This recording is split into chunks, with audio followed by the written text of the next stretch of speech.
Imagine waking up one morning, going to work, and then surviving the deadliest weapon ever created. Now imagine getting on a train, traveling to another city, and surviving it again. This sounds impossible, but it actually happened. In 1945, a Japanese engineer named Tsutomu Yamaguchi became one of the only people in history to survive both the Hiroshima and Nagasaki atomic bombings. This is his unbelievable story.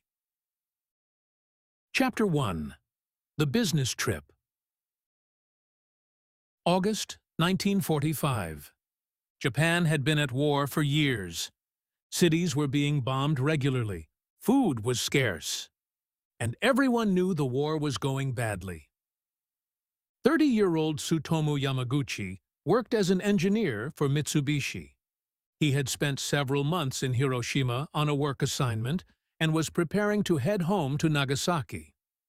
The next morning would be his final day in the city. He was excited to leave. He missed his wife. He missed his young son.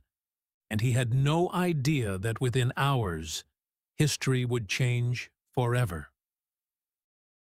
Chapter 2. The Flash. On the morning of August 6th, Yamaguchi walked toward a shipyard. Around 8:15 a.m., he looked into the sky. Above him was an American B-29 bomber. At first, nothing seemed unusual.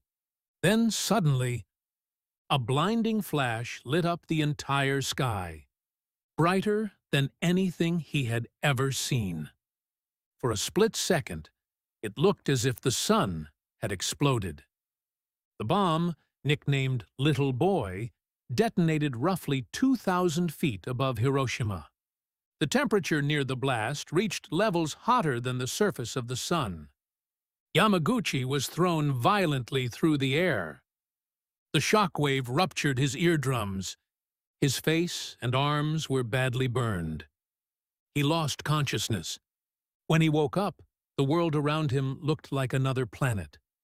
Buildings were gone. Roads had vanished.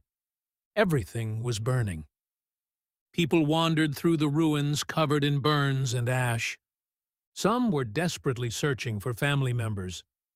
Others were too injured to speak. Hiroshima had been transformed into a nightmare. Chapter 3. Escape from Hell. Most people would assume nobody could leave a city after an atomic bomb. But Yamaguchi was determined to get home. Despite his injuries, he spent the night in an air raid shelter. The next morning, he somehow made his way to a train station. Amazingly, some rail lines were already operating again.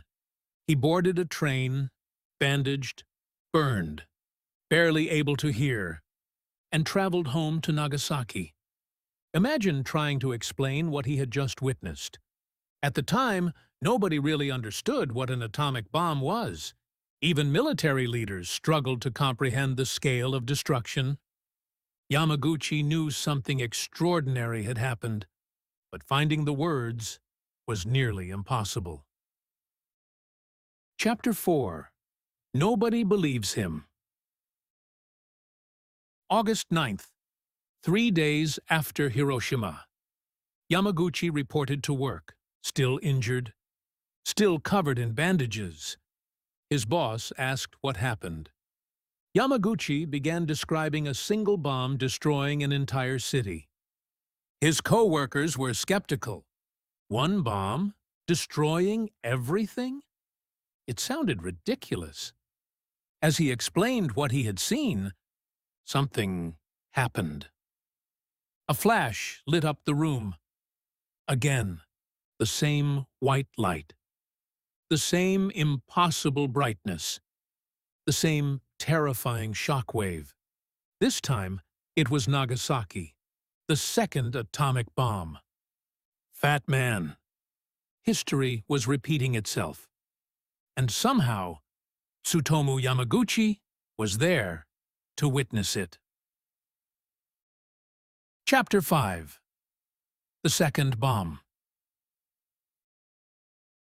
The Nagasaki explosion killed tens of thousands of people. Entire neighborhoods disappeared. Buildings collapsed. Fires spread across the city. But Yamaguchi survived again. Partly because he was farther from the blast. Partly because terrain around Nagasaki reduced some of the damage. And partly because of luck. An unimaginable amount of luck. His home suffered damage. But his wife and child survived. Had events unfolded only slightly differently, none of them would have made it. In a matter of days, Yamaguchi had lived through the two most famous explosions in human history. Chapter 6. The End of the War. The atomic bombings shocked Japan. The scale of destruction was unlike anything the world had ever seen.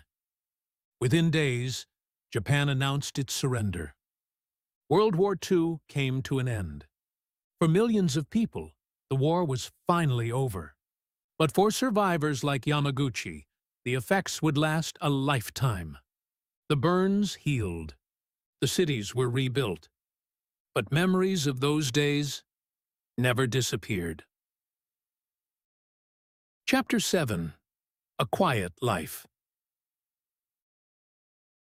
After the war, Yamaguchi returned to ordinary life. He worked, raised a family, and rarely spoke publicly about what happened. For decades, many people didn't even know his story. Imagine surviving an event that most people would consider impossible, then spending years trying to move on.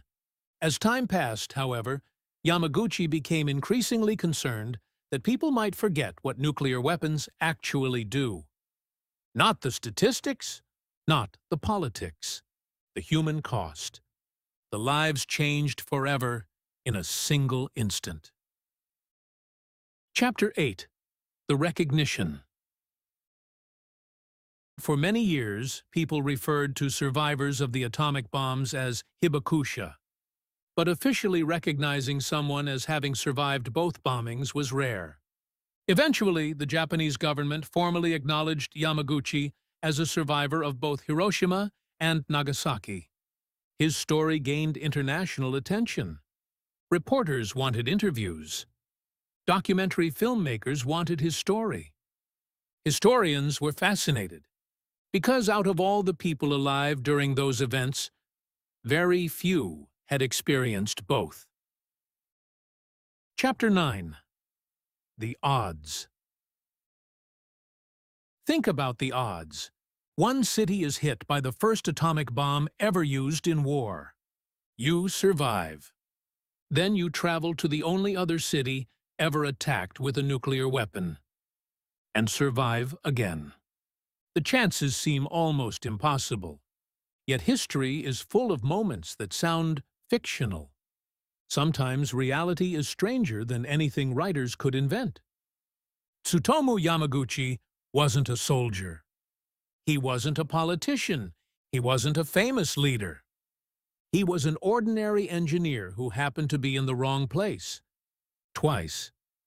His story is a reminder that history isn't just made by generals and governments. It's made by ordinary people caught in extraordinary events. And among all the incredible survival stories ever recorded, few are as unbelievable as the man who survived 2 atomic bombs. If you enjoyed this story, subscribe for more strange, forgotten, and unbelievable stories from history.